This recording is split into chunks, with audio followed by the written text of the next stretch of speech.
don't need to complicate it. Say you love it when you're hating, and I can see it on your face. And no, I just can't take it. No, I just can't take it. You don't need to complicate it. Say you love it when you're hating, and I can see it on your face. And no, I just can't take it. No, I just can't take it.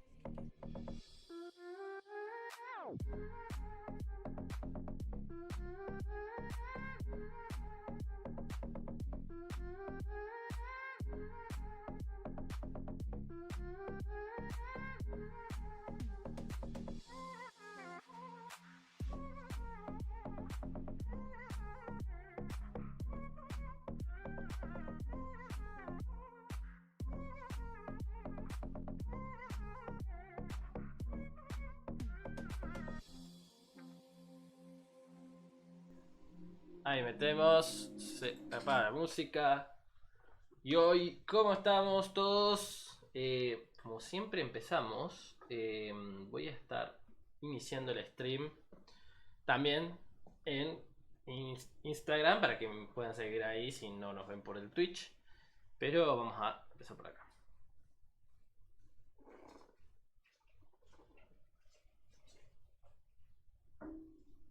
Hola a toda la gente que está por Instagram. Iba a decir Twitch de vuelta, pero no, Twitch es ahí.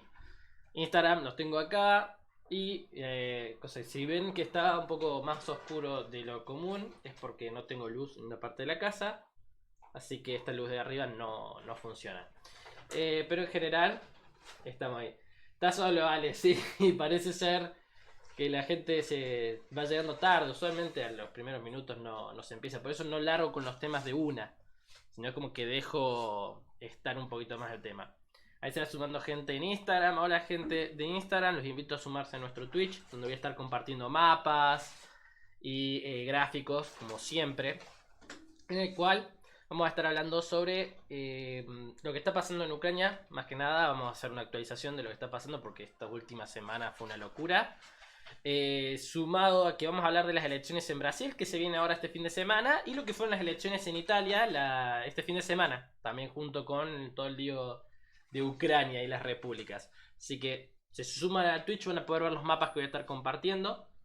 Y nuevamente, un poco antes de empezar a hablar propiamente dicho de política internacional, hacer un poquito de análisis y todo lo demás, vamos a jugar un juego, el clásico ya, que es el Goble. A ver si seguimos con la racha de países que tuvimos la otra vez. Siempre empezamos con Rusia, pero después me he dado cuenta que Rusia no era el país más ideal para empezar. Porque hacer un país tan grande que te diga que está a tantos kilómetros de Rusia podría seguir siendo para cualquier lado. Porque es gigante el país. Sigamos por España. Está a 5000 kilómetros de España. O sea que puede ser Rusia tranquilamente. Pero también puede estar acá. A ver, vamos a poner Canadá. No, Canadá no está más cerca que España, así que debe estar para el otro lado del hemisferio. Tiene que estar por acá. Me lo voy a jugar por Turquía. ¿Por qué no me dejó? Ahí está. Turquía está a 1600 kilómetros. Mucho menos. ¿Podrá ser uno de los países de los Balcanes? A ver, no me la juego con Ucrania. Arre que no son los Balcanes, pero... No, Ucrania está cerca, pero no tan cerca como está Turquía. Egipto, me la juego por Egipto. No sé por qué puse una O ahí. Egipto está un poquito más cerca. Yemen. Ah, está al lado de Yemen. Oman. Oman, el país era. Grecia, dice Ale, no. Estaba en la otra punta. Era Oman ahí en la península arábiga. Bueno, juego de geografía ya jugado como siempre. Vamos a poner el Maps, que me había olvidado de configurar para evitar que vean dónde estoy.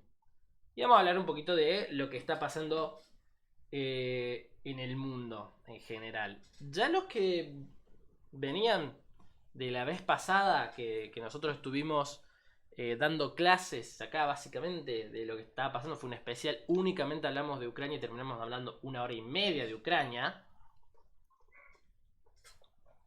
em, es que hubo una escalada muy fuerte de tensión debido a la contraofensiva ucraniana. O sea, las tropas rusas no estaban pudiendo hacer frente a la contraofensiva ucraniana. Obviamente que los ucranianos fueron ganando territorio. Entonces, se da que las tropas rusas que estaban en el lugar se replegaron hacia las repúblicas que controlaban en mayor cantidad. Ustedes tienen que tener en cuenta. Acá no se ven. Incluso yo tenía un gráfico que usé el otro día, si mal no recuerdo. Pero bueno, si vamos a poner, si ponemos ahora mismo Ucrania mapa, seguramente nos van a salir, no todos los mapas que ahora están en tensión. Y este es el mapita de la ocupación rusa. Lo violeta es donde estuvo ganando territorio Ucrania en su contraofensiva, que en esta zona del norte es bastante importante el avance que han tenido. Pero estas regiones coinciden con 4 repúblicas que se declararon. Hola Artebuela, gracias por tu primer comentario. Estamos acá hablando de Ucrania y del conflicto de Signes. Había uno, acá está, este mapita, que yo lo había mostrado uno similar la semana pasada. Vamos a abrir la imagen en nueva pestaña para que se vea bien grande, ahí lo pueden ver mejor.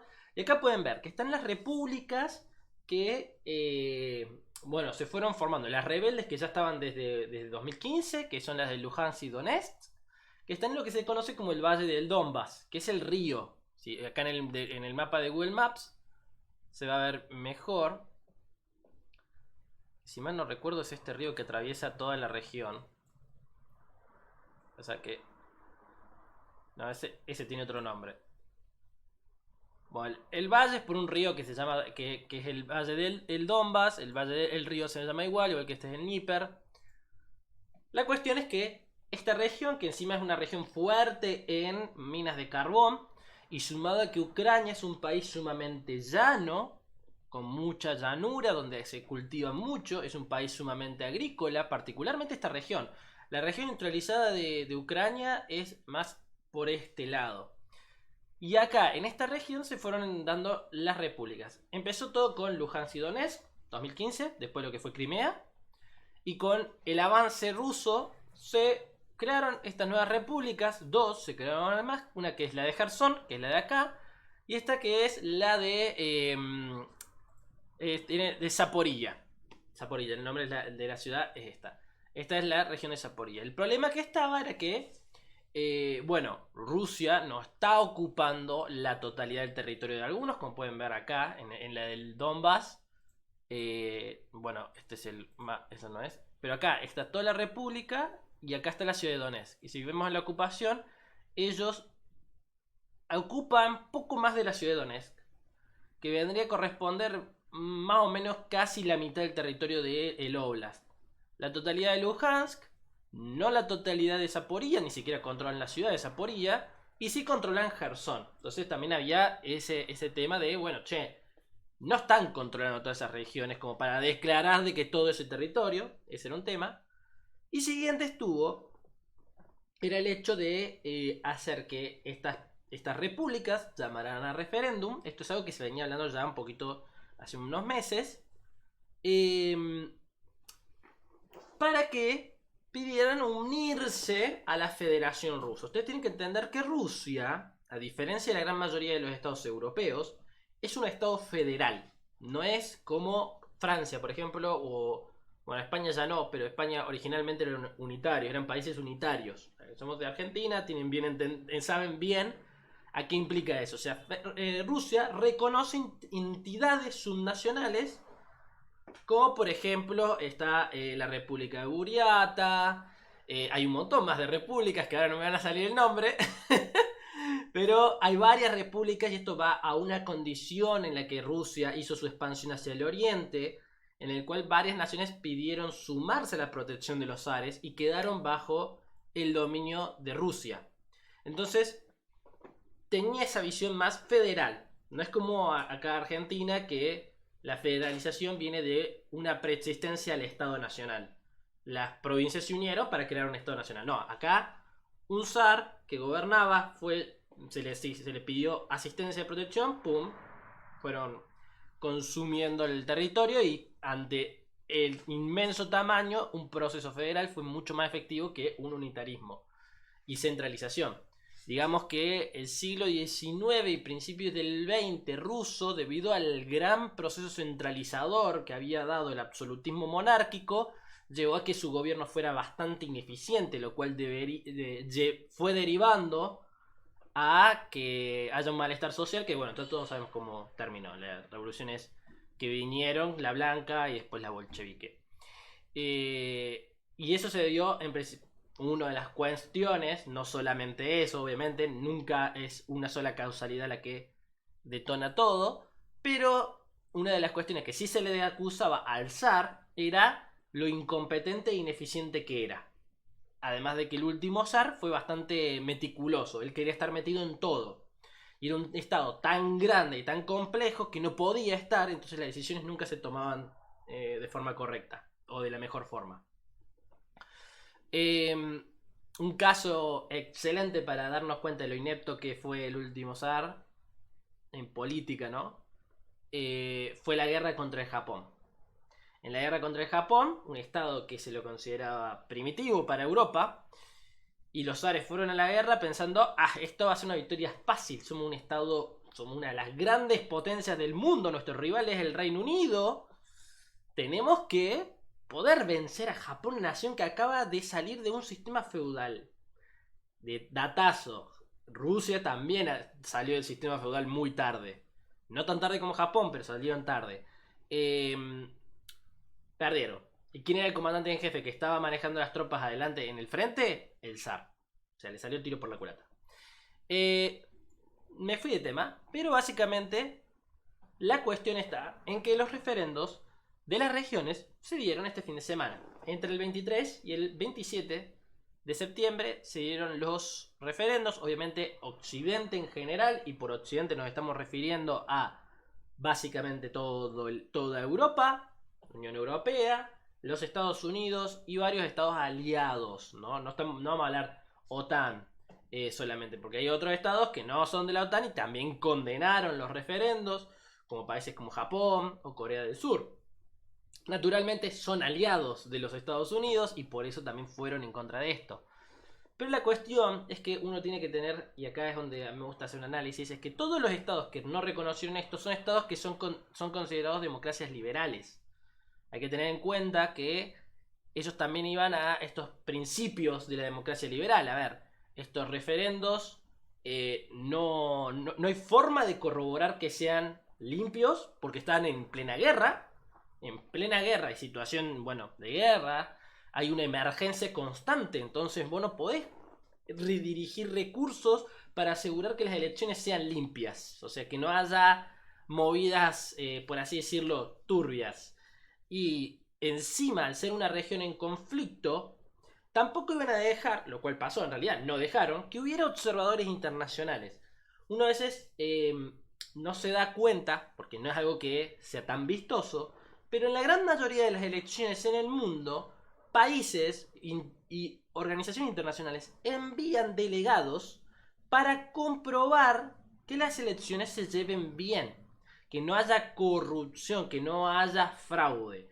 Es algo muy común, naturalmente, en elecciones que están más en una democracia liberal más desarrollada, no pasa. A ver, no hay tantos observadores en las elecciones de la Unión Europea, ¿no? No hay tantos observadores en Estados Unidos, pero sí los hay. Sí hay observadores internacionales que se fijan de que todo se ve bien. Acá en Argentina también se han recibido observadores. En Chile, cuando fue el referéndum, hubo observadores. En Bolivia, cuando fue todo el lío, ¿se acuerdan del golpe de Estado, no? El golpe palaciego, más que nada. En Ecuador, en todos lados que se dan elecciones, bueno, no en todos lados, en la gran mayoría, y en las que estos países dejan, porque tampoco es que si no quieren, no entran, ¿no? Entonces, no hubo observadores internacionales y encima las regiones no siempre tenían acceso a internet. Entonces la gente tampoco tenía posibilidad de comunicar. Una particularidad de esta guerra, que no la tienen, por ejemplo, conflictos como la guerra que está pasando en Yemen, no hay que olvidarse. Este conflicto de Yemen data también de 2015, 2014. Si fueron células de ISIS las que empezaron todo el conflicto en la región. Y sigue, pero ¿qué pasa? La gente que vive en Yemen, que es una región muy empobrecida, no tienen acceso a internet, no tienen celular, no tienen acceso a redes sociales, porque es un país que, como todo país árabe, las tiene coartadas. Entonces, acá nadie se entera. Si no estás buscando el conflicto puntualmente, no te enteras qué pasa. E incluso en Córdoba Global tenemos un artículo que escribió un redactor nuestro que trata de habla de las comparativas. ¿Por qué esto se habla tanto y de esto no se habla nada? No, está bien que acá tenés a Rusia, una de las potencias del mundo, pero en Yemen está Arabia Saudita, está Irán, hay intereses norteamericanos. Ah, re que me salió un chat. Me había olvidado de que tengo que cerrar el WhatsApp, pero aún así me acuerdo que seguían saltando los chats. No tendría que silenciarlo de último para que no me salga. Pero se lo voy a abrir de vuelta para ver si puedo silenciarlo y no me salga, al menos por ahora. Que no, notificaciones. Mira, ahí está. Acá. No, mira, cuando esté cerrado, que no salga. Listo, lo cerré. Perfecto, bueno, les sigo contando. Entonces, estaba la cuestión de los referendos. Se dieron los referendos, se hizo el escrutinio y salió que obviamente estas repúblicas quieren ser, para sorpresa de pocos, estas repúblicas quieren formar parte de la Federación Rusa. Al mismo tiempo que esto se dio, unos días antes de que empezaran los referendos, Rusia dijo que ante un ataque, y obviamente estas repúblicas las iba a proteger si querían formar parte del territorio ruso, y ellas formaban parte, iban a estar dentro de la protección total del Estado ruso. ¿Eso qué implica? También lo que se conoce como el paraguas nuclear. Y ahí es lo problemático, ahí es el problema. Porque arsenal nuclear ya es otra cosa. Una cosa es una guerra de pequeña intensidad, otra cosa son escaramuzas entre estados. Escaramuzas entre estados no ni siquiera tiene que haber una declaración de guerra, chicos. 1994, 95, no me acuerdo bien el año. Ecuador y Perú tuvieron una escaramuza entre ellos dos. Nunca hubo una declaración de guerra. Hubo dos pelotones que se llevaron, se atacaron, se encontraron en mitad de esta frontera. Si no mal no recuerdo, es por acá la frontera. Se dispararon, creo que no hubo muertos, pero sí varios heridos. Y no hubo declaración de guerra. Y fue un conflicto, y fue el último conflicto armado que tuvo América del Sur. En toda su historia. América del Sur está declarada como zona libre de guerras. Hace rato en realidad está declarada como eso. Eso no impidió que no hubiera guerras entre sí. Cuando un estado se declara libre de guerra, quiere decir que los estados que conforman la región no van a ir a la guerra. Porque, a ver, no hay una guerra entre estados o conflicto bélico hasta esto. Pero guerra abierta entre estados parte de América del Sur no hay desde la guerra del Paraguay, básicamente. O sea, estamos hablando de un siglo. Podemos hablar que hubo conflictos militares, como fue la guerra de Malvinas, pero eran estados por fuera, un estado fuera de la región contra uno de la región. Pero en general América Latina es una región libre de paz. Que dato de color, cuando surge todo esto, la Asamblea General de Naciones Unidas llamó asamblea, se juntaron y hubo muchos líderes del mundo que se presentaron. Y el representante de Bolivia, si no me acuerdo era el presidente, si mal no recuerdo fue, pidió que se declare al mundo, el mundo, región libre de paz. Libre de guerra, libre de paz, no hay paz, libre de guerra. Lo cual es irrisorio, imposible declarar una región libre de guerra. Bueno, todo el planeta es una única república, es la única forma.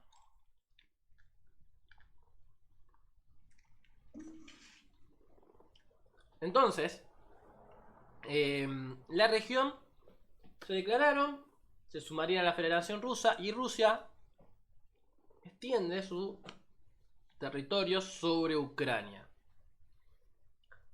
La verdad es la cuestión, porque con esto, ya Zelensky dijo, si los rusos hicieron esto, nosotros ya no estamos dispuestos a sentarnos a hablar.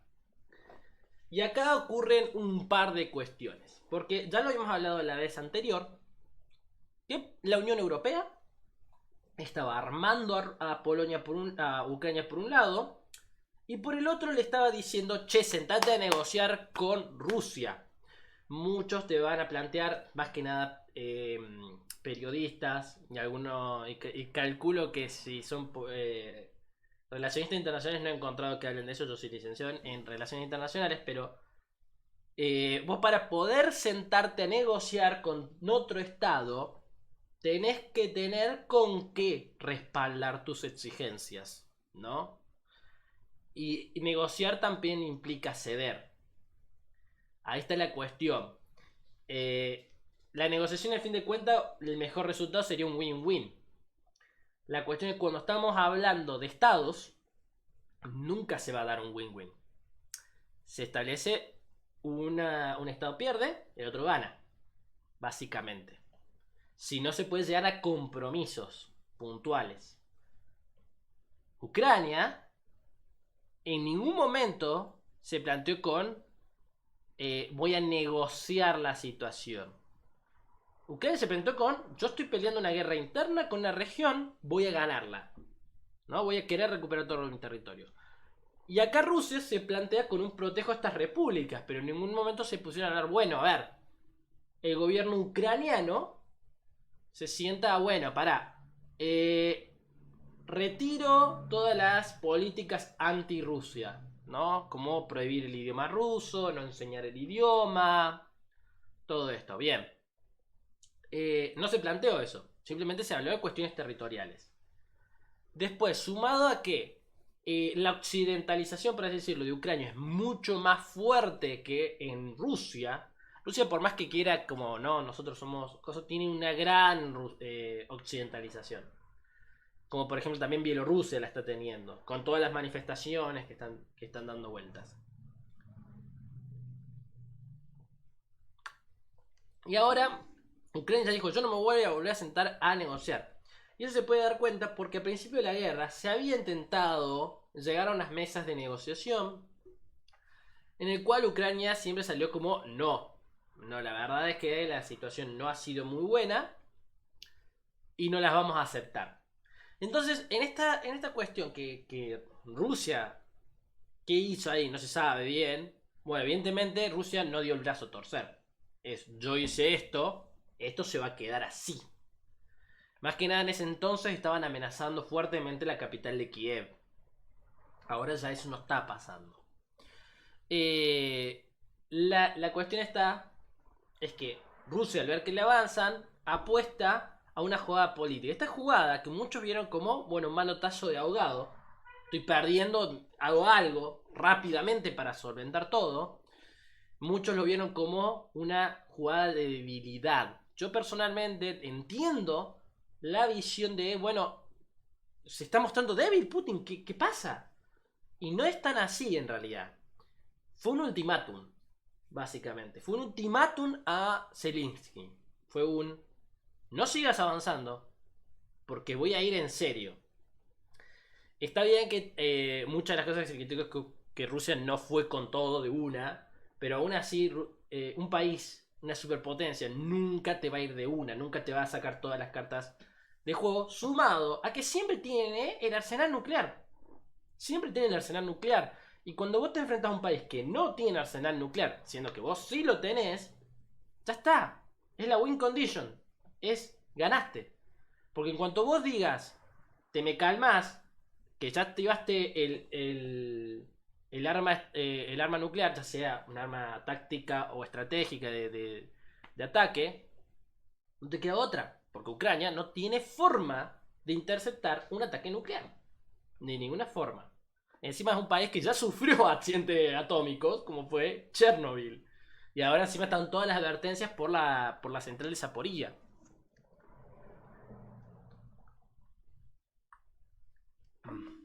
Siempre me olvido de traerme agua. Pero esta vez no. Pero me la trajeron. Entonces, ¿cuál es la cuestión? Que Ucrania está en una situación bastante complicada. Sin embargo, la van a apostar. Van a seguir presionando. Y ahora el tema está a dónde va a dejar Putin. Porque obviamente, si era simplemente por estos se unen, y si vos entras yo te tiro un arma nuclear. Si realmente hubiera sido la jugada del arma nuclear, no hubiera hecho la movilización. Pues no la iba a necesitar. Ya el arma nuclear es una amenaza suficiente. A ver, con un arma nuclear en el extremo te puede destruir una ciudad entera. Te puede atomizar Kiev, básicamente. O sea, ya está. ¡Pum! Querían matar a Zelensky y ya está. ¡Pum! Kiev es detonada. Bueno, no, capaz que tiene un búnker. Bueno, no importa. Detalle que no van al caso. Pero la cuestión es que si ellos iban a realmente usar la amenaza atómica como la herramienta ya última, no hubieran hecho la movilización, no se la necesitaba. Entonces, es que evidentemente también fue una especie de vamos a ver cómo actúan los ucranianos y activas la movilización. Va a tardar en llegar las tropas hasta el lugar y más con el éxodo que tuvieron los rusos hasta que se dé la logística de despliegue, de armado, ¿no? Y de que realmente estén en el campo, los ucranianos van a avanzar. Se la van a jugar a ver de si Putin amenaza con un arma nuclear, porque el arma nuclear, ¿no? O sea, ya amenazó que lo va a usar. Pero que la use ya es activar a la OTAN, básicamente. No sé si se meterían del todo, pero ya ahogar a Rusia va a ser definitivamente una herramienta masiva, porque nadie quiere que usen el arma nuclear. Y acá va el tema. Los aliados de Rusia no dijeron nada. O sea, bueno, a ver, los aliados de Rusia, no nos importa qué dijo Bielorrusia, no nos importa qué dijo Kazajistán, lo que nos importa es qué dijo China. Xi Jinping, ante esto, no dijo nada. No dijo, a ver, ya antes, cuando empezó el conflicto, abiertamente habló diciendo bueno, se tiene que llegar a la paz, se tiene que negociar, pero apoyaban la postura rusa. La culpa la tiene Occidente, ¿no? Rusia está haciendo bien, pero abogamos a que haya paz. Ahora, el conflicto se está estirando. El conflicto está afectando el comercio internacional y le está afectando la economía china, a pesar de que no se lo ve tan visible. Y ante la declaración de Moscú de las repúblicas y referéndum y la amenaza de uso de armas nucleares, Xi Jinping no dijo nada. No se declaró ante eso. Se cree que deben haberlo hablado porque se reunieron en Kazajistán, en el foro económico de Shanghái. Nos encontraron ahí, a pesar de que tiene nombre Shanghái, no fue en Shanghái, fue en Kazajistán. Y ahí hubo una reunión privada. Vaya a saber qué hablaron. Son gobiernos sumamente autoritarios y ese tipo de gobiernos suelen no liberar mucha información de lo que se habla, y más si son líderes de Estado. Y acá entra el tema de China en el medio. Porque China, entre que está con su tema con Taiwán, que encima ahora Estados Unidos está empezando a meter con países del sudeste asiático, como reabriendo la diplomacia con ellos, molestando un poco a China. Y acá estaba una discusión muy importante que yo tuve con un amigo, que también es licenciado en Relaciones Internacionales, que era la situación de Estados Unidos y China con la llegada de Trump. Este chico apoyaba abiertamente a Trump y yo no me gustaba Trump. Y yo le digo, Trump arruinó el proyecto de contener a China. Y él me decía, no, Trump le está haciendo frente a China por la guerra comercial. Y yo le digo, ¿no te das cuenta? Él no está haciendo una guerra comercial simplemente a China. Se la está haciendo a todos. Porque se está yendo del mundo. Le levantó arancel a la Unión Europea, nos levantó arancel a nosotros. Si recuerdan el tema de los limones con Estados Unidos, que Macri fue a hablar por eso, ¿no? De todos nos reímos todos. Le levantó aranceles a Canadá, le levantó aranceles a México, le levantó aranceles a todo el mundo, hizo la balanza comercial de Estados Unidos, que históricamente era negativa, la hizo positiva. Entonces, muchos países que eran aliados de Estados Unidos y lo tenían como principal socio comercial, se fueron a China. China empezó a ser su principal socio comercial. Entonces China no perdió en la guerra comercial con los Estados Unidos.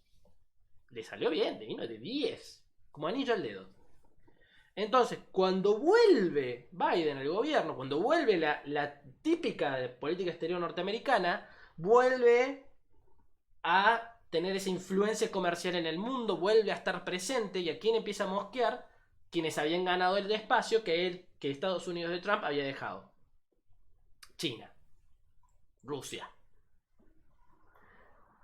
Si ustedes recuerdan, con Trump, hubo un escándalo tremendo, que ahí fue la primera vez que escuché a Zelensky, entre Trump, Zelensky y una movida de corrupción, no sé, bueno, por todo el tema de las elecciones, ¿no? Se fue una escalada bastante extraña, que ahí empieza a aparecer el nombre del presidente ucraniano, ahí se empieza a notar un poco la influencia de Rusia en la región, y ahí está el último conflicto que era Crimea. Y la cuestión del Donbass estaba latente, no estaba congelada, porque los conflictos estaban todavía, estaba latente. Eh, entonces, uno puede decir, bueno, ¿qué pasó acá? Estados Unidos vuelve a estar importante, pero acá está la cuestión. Que estos jugadores, actores, Rusia, China, al verse resentidos por la llegada de los Estados Unidos de vuelta presente, empiezan a marcar la cancha como diciendo, chicos, vos te fuiste, acá entramos nosotros, y empiezan a establecer como la nueva situación. Habíamos hablado un poco el miércoles pasado de hecho Estados Unidos, una Rusia que quiere cambiar las reglas del juego internacional, las reglas del juego del sistema internacional. Un sistema internacional que ellos ayudaron a construir, ¿no? El sistema post Segunda Guerra Mundial, ellos fueron parte de la construcción de este sistema. El Consejo de Seguridad no hace nada respecto a esto porque Rusia y China tienen el veto. Normal. Entonces, ¿qué pasa acá? Es que, bueno, es más tradicional. Y Occidente no se está dejando mandonear de la forma que uno cree. Uno siempre ve a Putin en los discursos hablar de que, bueno, que las sanciones económicas que hace Rusia, que le hacen a él, es peor para ellos que para nosotros. Porque, bueno, ustedes como pueden ver, nosotros, hablamos de Occidente, tenemos una inflación que se nos está elevando, crisis energética global, problemas de cooperación internacional, que en realidad no es nada nuevo porque ya con el COVID se estaba dando ese conflicto. Y él dice, bueno, ¿vieron? Ustedes nos necesitan más a nosotros que nosotros necesitamos a ellos. El pequeñísimo tema que no vemos es que Rusia no está mostrando mucho los papeles de cómo están hacia adentro. O sea, la información no nos está llegando no nos está llegando del todo bien. Sumado a que es un gobierno que ha sido bastante cerrado en algunos temas. Sumado a que ahora, por ejemplo, una de las noticias que vi que me hizo muchísimo ruido porque están apareciendo accidentes que le están pasando a dueños o parte dueños de empresas de energía de Rusia que tienen accidentes y mueren. Yo me acuerdo uno que me causó... bueno, el señor murió, así que no es muy gracioso que digamos, pero tuvo un accidente. El accidente es que se cayó de la ventana del quinto piso de un hospital. O sea, es como... Está raro el accidente, ¿no? O sea, está raro. Se cayó de una ventana. Como raro ese accidente. Y no es la primera vez que pasa algo así en Rusia. Hubo varios casos en los cuales, mal no recuerdo, había una periodista a la que habían balaceado en un ascensor que estaba investigando a los oligarcas rusos. Bueno, a ver. Y dejaron una pregunta. ¿El reclutamiento de civiles no apaga un poco la versión de que creemos todo que que retrocedió para volver a tomar carrera y volver con más fuerza? A ver, la situación se da que retrocede porque no puede soportar la contraofensiva ucraniana. Hay varios valores que no estamos tomando en cuenta. Uno a veces piensa que la guerra es simplemente tecnología militar, ¿no? Cantidad de tropas y ya está. Y las balas que alcancen. Y no es solamente eso. Uno tiene que tener en cuenta la experiencia del ejército mismo. Un ejército ¿se conoce ese ejército por ser efectivo? ¿Es un buen ejército? La moral de las tropas. No es lo mismo. El soldado ruso que está luchando ahí en la región, que capaz puede que no esté muy de claro por qué está ahí, como el ucraniano, que tiene una moral bastante más elevada y está más dispuesto a cosas que el ruso puede que no. Es muy común esto igualmente, no es como una situación de, los rusos no le dijeron a sus tropas, no. Es muy común en las guerras, en la historia de la guerra uno puede ver este elemento de que a veces los ejércitos pierden en situaciones que uno diría, pero no deberían ganar. Es por estas cuestiones, hay variables que no se tienen muy en cuenta porque pueden cambiar abruptamente, como es la moral de las tropas, la resistencia de los nacionales que están en el territorio, o sea, los civiles, a resistirse a la dominación del invasor. Ese también es un elemento a tener en cuenta que no siempre se lo analiza. En el caso de Ucrania, se cree que las tropas ucranianas tienen una ventaja por moral más que nada. Las tropas están con este espíritu de liberadores. Entonces luchan más ferozmente contra el enemigo. Mientras que lo que también se cree es que las tropas rusas no tienen tan el conocimiento del objetivo para lo cual se dio la invasión en sí.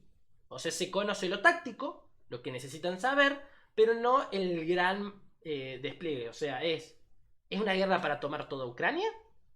No, porque en realidad Putin no dijo que era, dijo que era una operación especial para proteger la república. Si era simplemente eso, las tropas se tendrían que haber quedado en el Donbass. Sin embargo, llegaron a avanzar hasta las puertas de Kiev. Entonces, ¿cuál es el objetivo a gran escala? No se tiene en claro. Entonces, la tropa en sí puede que, porque tampoco tenemos fehaciente conocimiento de que fuera así, no tienen la moral al nivel de lo que tienen los ucranianos. Sumado a que el ejército ucraniano rápidamente se fue rearmado con tecnología que vino de países de la Unión Europea, sumado a con un apoyo moral de la comunidad internacional. Pero la realidad es que en lo económico Ucrania está sumamente mal. Lo bueno es que estas tropas, debido a la alta moral que tienen, a priori no necesitarían que me paguen ya, porque sienten como una misión más allá de su espacio de trabajo militar. O sea, por más que yo sea una persona que se siente invadida, no va a dudar a levantar las armas si tiene un índice nacional elevado. No sé si me expliqué bien, pero esto responde un poco al costo que es para el invasor tomar un territorio. Hay autores como John Mearsheimer de la teoría de las relaciones internacionales que sí te van a decir que hay que tenerlo en cuenta. Uno no simplemente va a invadir un territorio porque tiene que hacer un cálculo de costos. ¿Cuánto me cuesta a mí tomar ese territorio? ¿Cuánto me cuesta mantenerlo el territorio? ¿Y qué gano yo con tener ese territorio? Que esto un poco, a ver, yo me pongo un poco en posición. Esto es muy político, porque si te vas a recursos, Rusia no necesita más recursos de lo que tiene. Es un país extremadamente rico en recursos naturales e industriales. Es un país también que anda muy bien en industrialización, muy bien en servicios, tiene un gran nivel de innovación y desarrollo. Es un país de primer mundo. Recursos no necesita. Entonces, ¿cuál es la cuestión? Es pura política. Es pura estrategia. El Crimea fue cuestión militar. El control del Mar Negro. Rusia, su gran debilidad es el control del mar. Su salida por el Báltico, ahora encima se ve coartada con la suma de la OTAN de Suecia y Finlandia. Ya, olvídate del Báltico, Rusia. El Mar Negro es lo que le queda como control. El mar Caspio no cuenta, porque no cuenta. Y después le queda la salida por esta región, que en realidad está dominada por Japón y Corea. El mar de Japón, el mar de Ojotsk puede ser. Pero no. Ellos tienen el puerto acá en Vladivostok, su siguiente puerto, donde tienen una flota. Su flota usualmente está dividida en tres. Una en la flota báltica, una en la flota del Mar Negro y la otra en la flota de Vladivostok. O sea, es bastante complicada la situación de Rusia. Es un país que fue armado territorialmente, lamentablemente. Se dio por cuestiones históricas. Donde nace el semillero ruso es en esta región de las estepas. Y su dominio histórico siempre fue estirarse hacia el este. Más que nada porque en la historia de Europa las amenazas siempre vinieron de ahí. ¿Y a quién fue el primero que le pegaron? Eran a los principados rusos. Entonces, la tendencia rusa de irse al este se daba a eso de ir estirando la frontera para evitar que naciera otro imperio mongol, por así decirlo, ¿no? Que no vuelvan a venir los mongoles, los hunos, lo que venga. Querían evitar que venga algo nuevo. Entonces se fueron cada vez más al este, al este, al este, al este, ¡pum! Llegaron al Pacífico y se quedaron sin poder ir más al este. Y cuando se dieron cuenta, España, Francia y Reino Unido habían colonizado todo el resto del mundo. Y los rusos, con suerte, agarraron Alaska. Y después la vendieron. El único que dijo, che, Rusia tiene un problemita con el mar, fue Pedro el Grande, que quiso resolverlo un poco con la creación de San Petersburgo y la expansión sobre el control del Báltico, la Estonia, Letonia y Lituania. A ver, acá me refería que no es una muestra de debilidad por parte de Putin, que siendo una potencia tiene que recurrir a civiles. Puede ser que no tengan nada intermedio entre fuerzas terrestres obsoletas. Si mal no recuerdo, no eran civiles. Creo que tenían que haber tenido un entrenamiento o algo que requería el Estado, porque no, obviamente no tiene que haber un criterio por el cual se lo eligieron, pero la verdad no lo conozco del todo bien. ¿Cuál era el criterio? Claro, y de ahí no tiene nada. Sí, lo intermedio está en la movilización total, ¿no? Te queda la movilización parcial, movilización total, armas nucleares. Aunque la verdad es que del día 1 podría haber usado armas nucleares. También estaba ahí. La cuestión es que la comunidad internacional, Occidente, dicen que del día 1, Rusia cometió delito de agresión. ¿No? Porque a pesar, ellos le pusieron el nombre de operación especial. Pero sigue siendo un delito de agresión. El delito de agresión está en tanto que se ataca a un Estado poniendo en... No me sale la palabra específica, pero rompiendo con la soberanía nacional. Este mapita me gusta más. Rompiendo con la soberanía nacional, con la integridad territorial de ese Estado, y es un delito de agresión.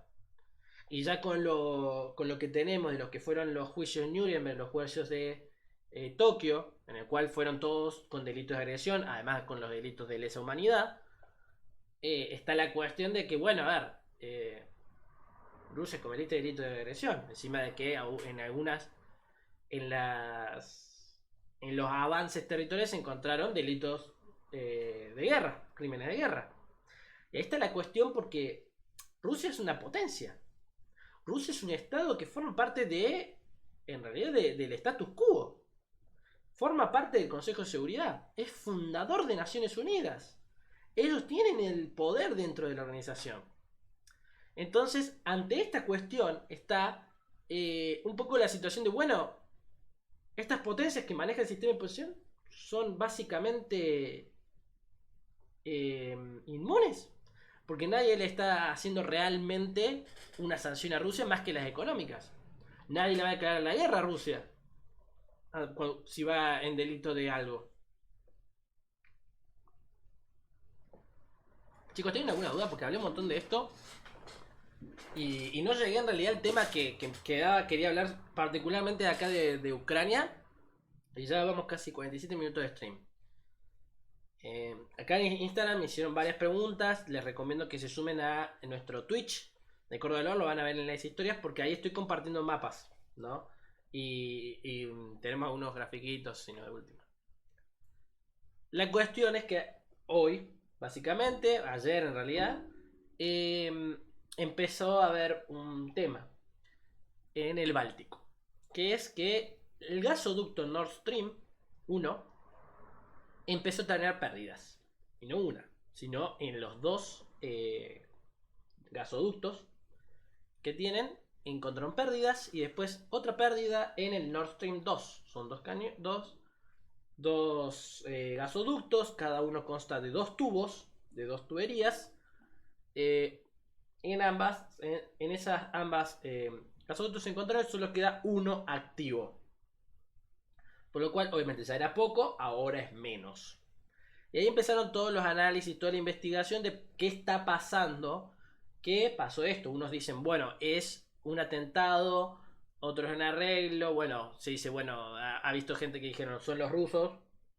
Yo dudo mucho que hayan sido los mismos rusos porque digamos que los rusos, a pesar de todo, siguen pensando en cómo va a ser la situación de posguerra cuando ellos ganen, obviamente en su visión, y el gas sigue siendo su negocio. Por eso no destruirían lo que tanto les costó hacer.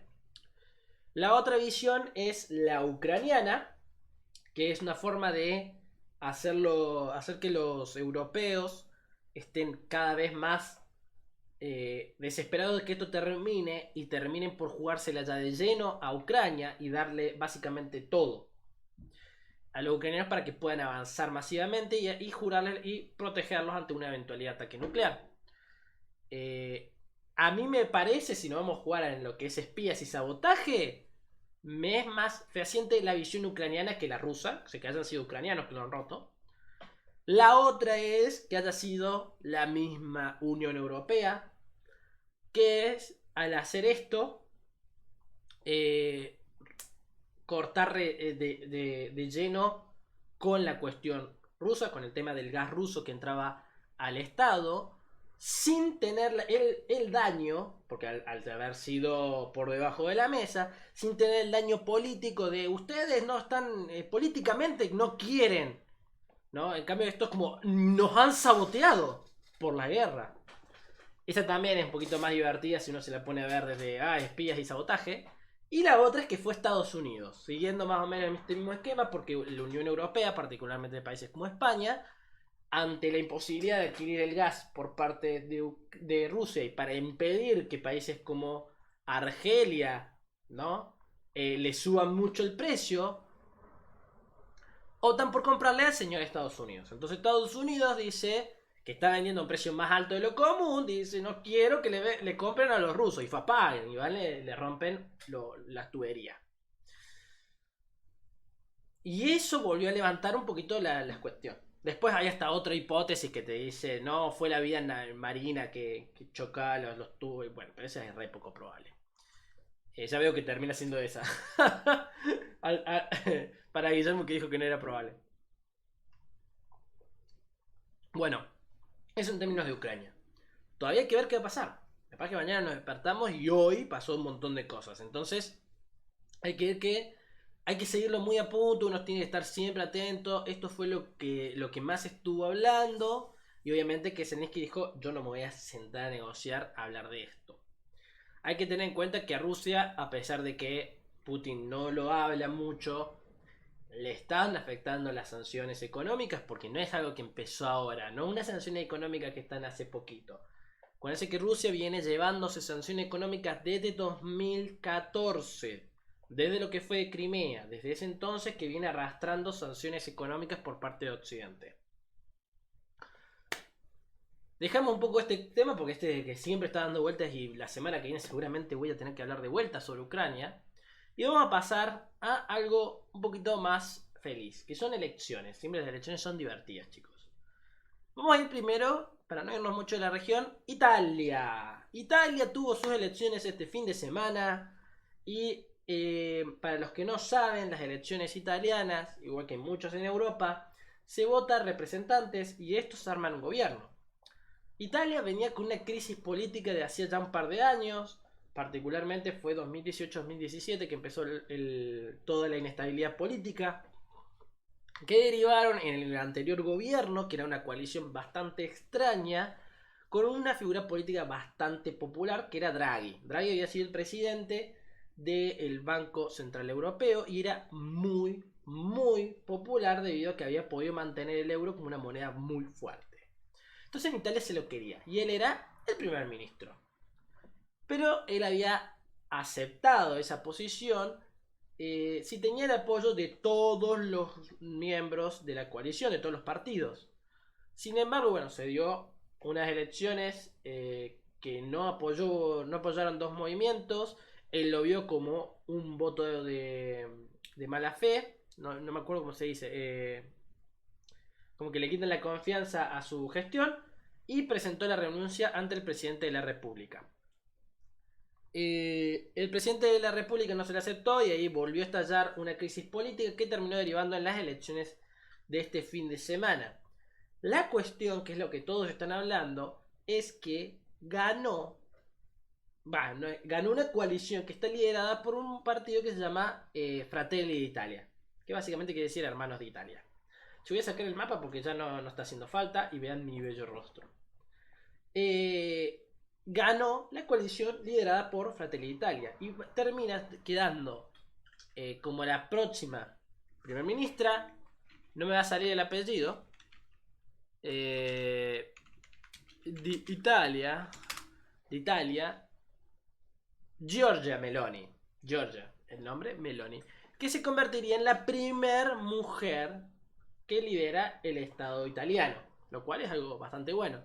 Sin embargo, y acá está la cuestión, los movimientos que llevaron, que fueron en esta coalición liderada por Giorgia Meloni, Fratelli d'Italia, se lo posiciona en la extrema derecha.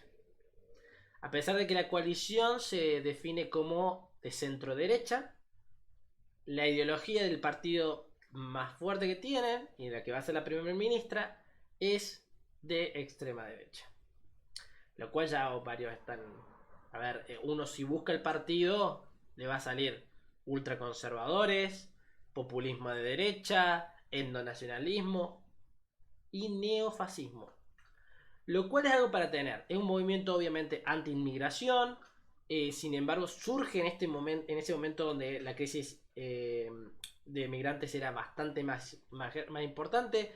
Decayó bastante su discurso sobre eso, pero ya tienen la cuestión hecha.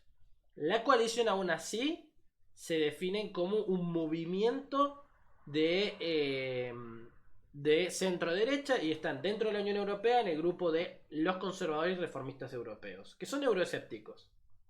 Básicamente, son euroescépticos que buscan dentro de la Unión Europea reformarla para que sea más una liga amistosa de naciones que esta organización tan metida en los intereses del Estado. Estoy tratando de encontrar también, ahí está el movimiento Lega o Liga en español. No me voy a olvidar de decirles, súmense.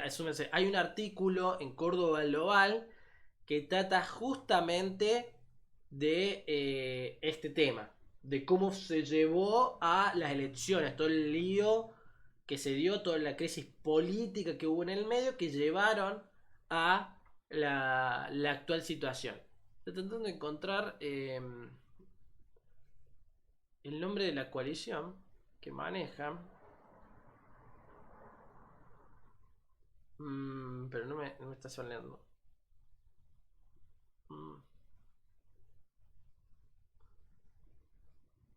Bueno, no estoy encontrando el nombre del movimiento en el que están aliados dentro de... Me sale la afiliación en la que están en el Parlamento Europeo, pero no me sale la que están ahora. Qué extraño. No, este de que pule... Bueno. Vamos a buscar directamente las elecciones. Italia 2021. Y ya me va a salir el nombre. 2022. ¿Por qué puse 2021? Cualquiera. 2022, ahí salió, se llevó una buena porción de los votos. Tuvo un 26% básicamente de los votos. Bastante lejos del que lo siguió, que era la coalición de centro izquierda, que lideraba Enrico Letta. La coalición de ella estaban ellos, Fratelli Italia, Forza Italia, Cambiamo, Liga Norte. No, Lega, sí, es Lega. No sé por qué en español le pusieron Liga Norte, es Lega. Y Coraggio Italia. Son todos esos movimientos, son todos de derecha, pero bueno, centro derecha lo pusieron. Después el movimiento 5 estrellas, que había estado como parte de la anterior coalición. Acá ya entiendo por qué lo cambiaron. Porque está Lega, por su cuenta también, de Salvini, que quedó cuarta. Y Berlusconi, que nunca falta, ahí con su partido, quedó bastante abajo, con Forza Italia. Pero si mal no recuerdo, es raro, porque está como que salieron estos movimientos, están ahí, ganaron senadores, pero están dentro de la coalición que se armó con Giorgia Meloni. Pero el Hermanos de Italia tiene 119 diputados y a ellos se le van a sumar 66 de Lega, 45 de Berlusconi y bueno, y un montón de movimientos así que le van a permitir ganar la votación. Fue sumamente popular en el norte de Italia, lo que es el Véneto, la Lombardía, la Liguria, por ahí ganó, toda esa región la ganó fuertemente Hermanos de Italia, igual que la zona céntrica, y el sur sumamente Movimiento 5 estrellas. Bastante, bueno, eso es lo que son las elecciones de Italia. Ganó la centro derecha o extrema derecha, depende de que veas, y será cuestión de ver cómo va avanzando, porque también tenemos que ganó la derecha en Suecia. Se vienen las elecciones. No se vienen. Se fueron las elecciones de Hungría, donde ganó de vuelta, bueno, para sorpresa de pocos, ganó nuevamente. Ay, no va a salir el nombre ahora. Orbán. Ganó Orbán de nuevo. Y tenemos varios movimientos que están así. No están tan fuertes. Ahora los movimientos de derecha en Europa se están entibiando. Estaban bastante extremos. Más con el tema de la crisis financiera. La crisis migratoria. Pero también del Brexit les dio un cachetazo. Como, che, ustedes que se hacen los euroescépticos. No es por ahí. Y finalmente vamos a hablar de Brasil. Chicos, Brasil este fin de semana vota. Tiene elecciones. Ya lo hemos hablado anteriormente acá por Twitch. Es un país bastante particular porque forma parte de los grandes países de América Latina. Ustedes tienen que tener en cuenta, siempre acá lo voy a repetir 30 millones de veces. América Latina tiene 3 grandes estados que son muy importantes: México, Brasil y Argentina. Por territorio, población y producción y participación en el comercio. Después tenés otros países que son relevantes pero son secundarios, están orbitando alrededor de estos: Venezuela, Colombia, Perú, ¿no? Podemos hablar también Bolivia, Chile, y ya está.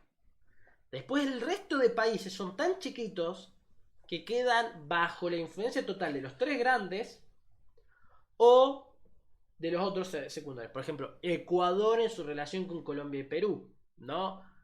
América Central, básicamente toda América Central en su relación con México, Colombia y a veces los Estados Unidos ahí dando vueltas. Uruguay con Argentina y Brasil. Chile, bueno, es Chile. Chile es Chile, tiene su particularidad. Entonces, es relevante tener esta cuestión, porque según el signo político de estos países, uno puede definir cómo la región se va comportando. Todo lo que fue la década del 2010, ¿no? 2010. El símbolo político de los países de esta región, exceptuando Chile, era bastante similar.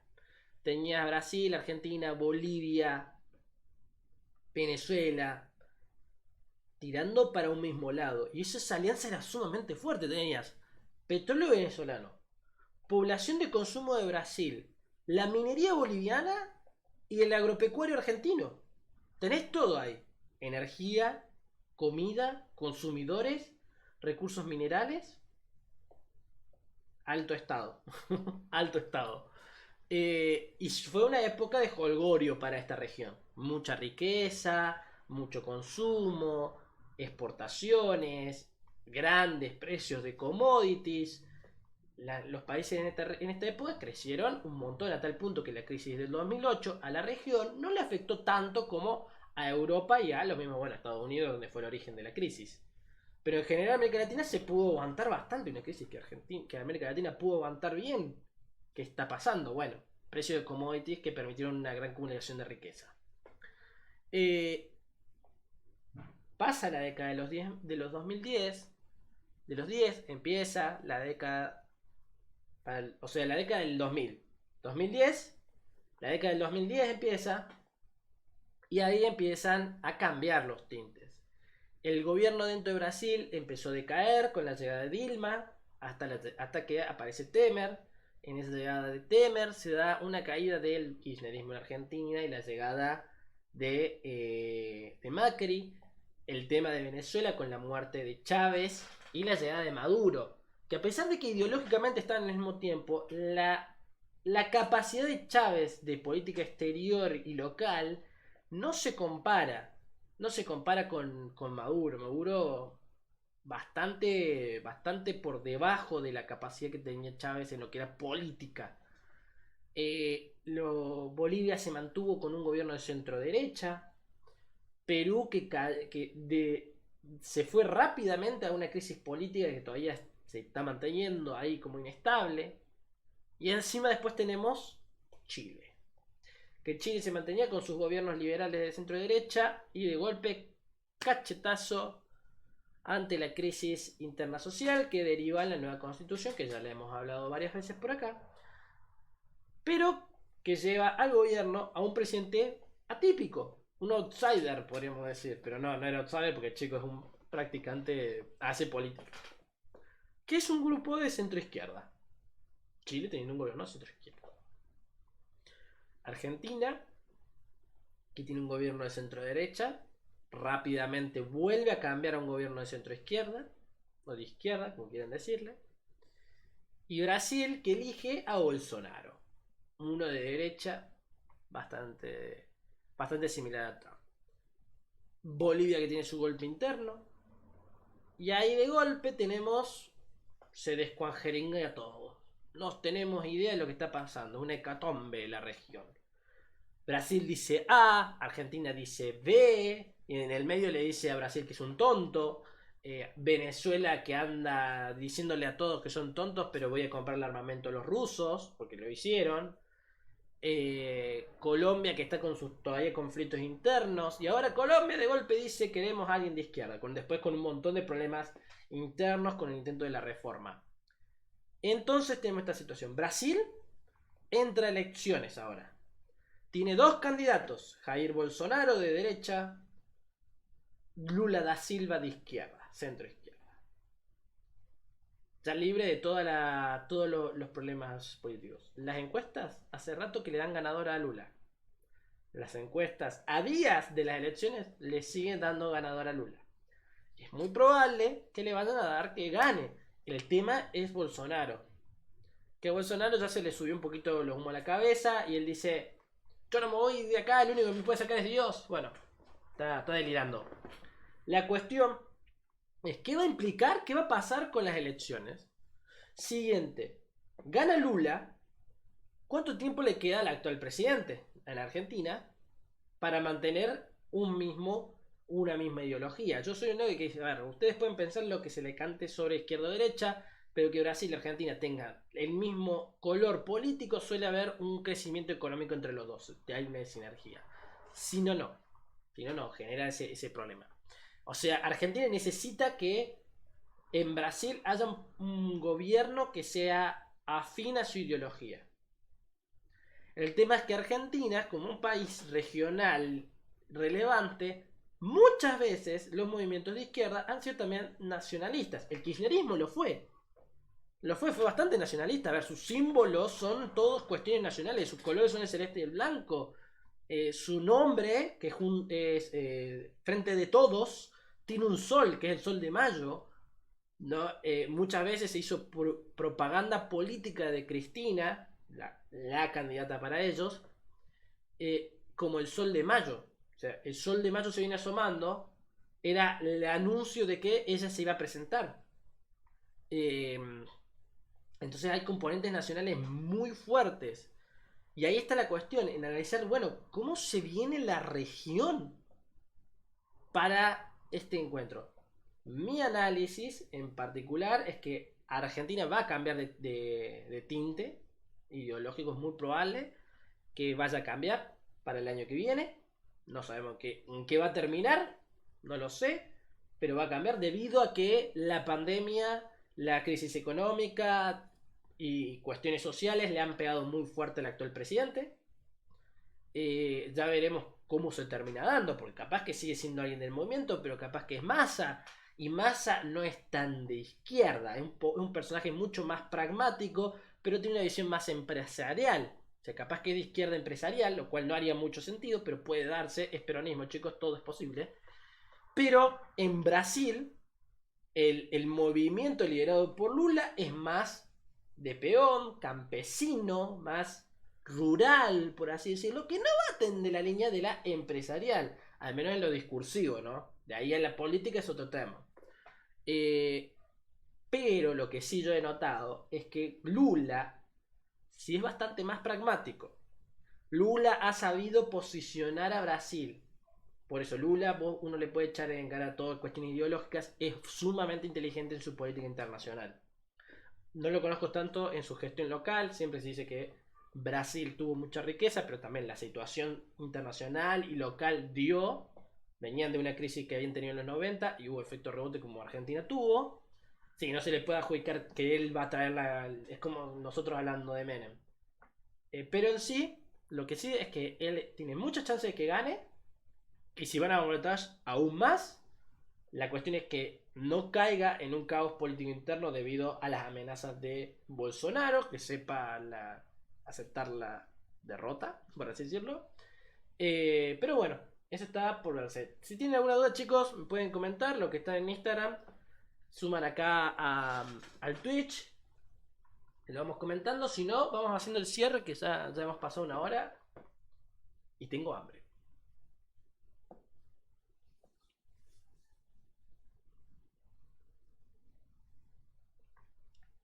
Bueno, por el momento voy a ir cerrando el Instagram, chicos. Muchas gracias a los que se sumaron por Instagram. Espero que verlos en nuestro Twitch. Hacemos streaming todos los miércoles y jueves. Mañana va a tocar Argentina. Hoy toca lo internacional. Cerramos.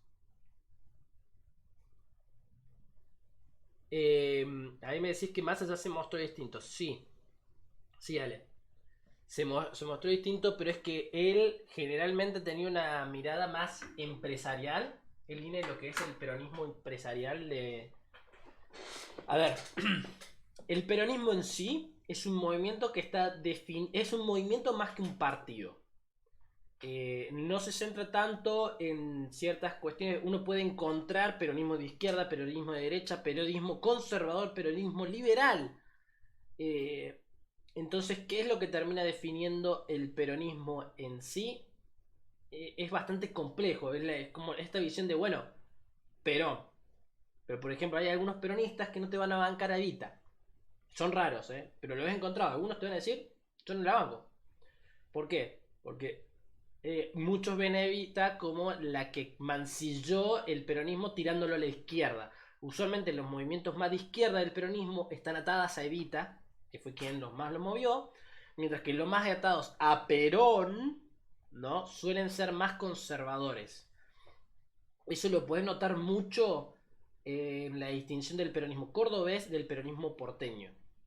A ver, ninguno te va a decir abiertamente odio a Evita, porque es como es una de la santa trinidad peronista, pero encontrás como que no la reivindican tanto. Como que no les interesa, te pueden armar una estrategia, pero no es lo más importante para ellos. Massa dentro de eso, a pesar de ser porteño, viene esa visión más empresarial, que es la típica acá de Córdoba. Que en Córdoba es sumamente empresarial la visión peronista que hay. Pero sí, a ver, si yo tuviera que elegir, viniendo de familia radical, creo que lo más potable de ellos es Massa. Es un panquequero de aquello, ¿no? Porque hace un par de años atrás le tiró toda la basura al kirchnerismo y ahora se dan abrazos.